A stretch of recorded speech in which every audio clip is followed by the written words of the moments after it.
warahmatullahi wabarakatuh. Perkenalkan, nama saya Yusa Ahmad Firdaus, Prodi Manajemen Bisnis Syariah 3B dengan NIM 3 digit terakhir 061.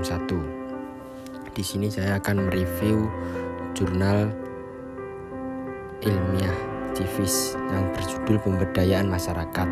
Volume dan halaman volume 1 nomor 2 halaman 87 sampai 93. Tahun Juli 2019. Penulis Munawar Nur. Tujuan penelitian ini merangkum nilai-nilai masyarakat untuk membangun paradigma baru dalam pembangunan yang bersifat people centered dan partisipator. Dalam kerangka ini dapat dikaji dari 3 aspek. Yang pertama, enabling, yaitu menciptakan suasana yang memungkinkan potensi masyarakat dapat berkembang. Yang kedua, empowering, yaitu memperkuat potensi yang dimiliki masyarakat melalui langkah-langkah nyata yang menyangkut penyediaan berbagai input dan pembukaan dalam berbagai peluang yang akan membuat masyarakat semakin berdaya. Yang ketiga, protecting, yaitu melindungi dan membela kepentingan masyarakat lemah. Pendekatan pemberdayaan pada intinya memberikan tekanan pada ekonomi pengambilan keputusan dari kelompok masyarakat yang berlandaskan pada sumber pribadi langsung. Metode yang digunakan dalam penelitian ini yaitu metode pendekatan dan metode evaluatif.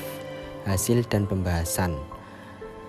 Yang pertama, pemberdayaan masyarakat. Pemberdayaan masyarakat adalah konsep pembangunan ekonomi yang merangkum nilai-nilai masyarakat untuk membangun paradigma baru dalam pembangunan yang bersifat people centered dan partisipator, empowered dan sustainable. Lebih jauh, Camber menjelaskan bahwa konsep pembangunan dengan model pemberdayaan masyarakat tidak hanya semata-mata memenuhi kebutuhan dasar atau basic need masyarakat, tapi lebih sebagai upaya mencari alternatif pertumbuhan ekonomi lokal. Yang kedua, kebijakan pemberdayaan masyarakat. Konsep pembangunan yang selama ini dijalankan pemerintah nampaknya belum mampu menjawab tuntutan masyarakat yang menyangkut keadilan dan pemerataan dan berpihak kepada masyarakat, sehingga belum mengangkat sebagian penduduk yang masih hidup di bawah garis kemiskinan. Upaya pemerintah untuk meningkatkan keberpihakan pembangunan kepada kepentingan masyarakat nampaknya tidak akan lepas dari pemberdayaan masyarakat atau empowerment sebagai model pembangunan yang berdimensi rakyat. Kebijakan pemerintah tentang pemberdayaan masyarakat secara tegas tertuang dalam GBHN tahun 1999 dan Undang-Undang Nomor 32 tahun 2004 tentang pemerintah daerah. Dalam GBHN tahun 1999 khususnya di dalam arah kebijakan pembangunan daerah antara lain dinyatakan mengembangkan otonomi daerah secara luas, nyata, dan bertanggung jawab dalam rangka pemberdayaan masyarakat.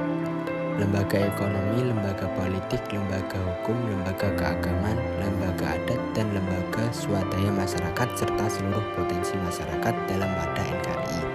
Ketiga, pembangunan dan pertumbuhan ekonomi. Pembangunan ekonomi suatu negara niscaya terjadi apabila tidak didukung pertumbuhan ekonomi.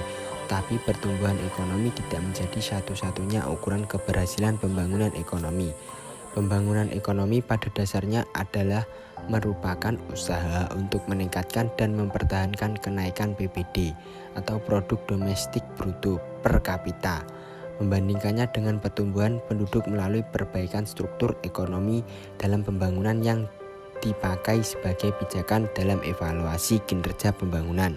Kesimpulannya, dalam pemberdayaan masyarakat atau empowerment sebagai model pembangunan yang berbasis rakyat, menggerakkan partisipasi masyarakat bukan hanya esensial untuk mendukung kegiatan pembangunan yang digerakkan pemerintah, tapi juga agar masyarakat berperan lebih besar dalam kegiatan yang dilakukannya sendiri. Dengan demikian menjadi tugas manajemen pembangunan membimbing, mengarahkan, menciptakan iklim yang mendukung kegiatan pembangunan yang dilakukan oleh masyarakat. Memberdayakan masyarakat adalah upaya untuk meningkatkan harkat dan martabat lapisan masyarakat bawah yang dengan segala keterbatasannya belum mampu melepaskan diri dari perangkap kemiskinan, kebodohan, dan keterbelakangan. Sehingga pemberdayaan masyarakat tidak hanya menguatkan individu tetapi juga peranata sosial yang ada, menanamkan nilai-nilai budaya modern seperti kerja keras, hemat, keterbukaan, tanggung jawab adalah bagian penting dalam upaya pemberdayaan. 3 upaya pokok dalam pemberdayaan masyarakat yaitu yang pertama, menciptakan suasana yang memungkinkan potensi masyarakat berkembang atau enabling. Yang kedua, memperkuat potensi yang dimiliki masyarakat, empowering. Dan yang ketiga, melindungi dan membela kepentingan masyarakat bawah. Nampaknya menjadi 3 pilar utama pemberdayaan masyarakat, empower sebagai model pembangunan yang berbasis rakyat.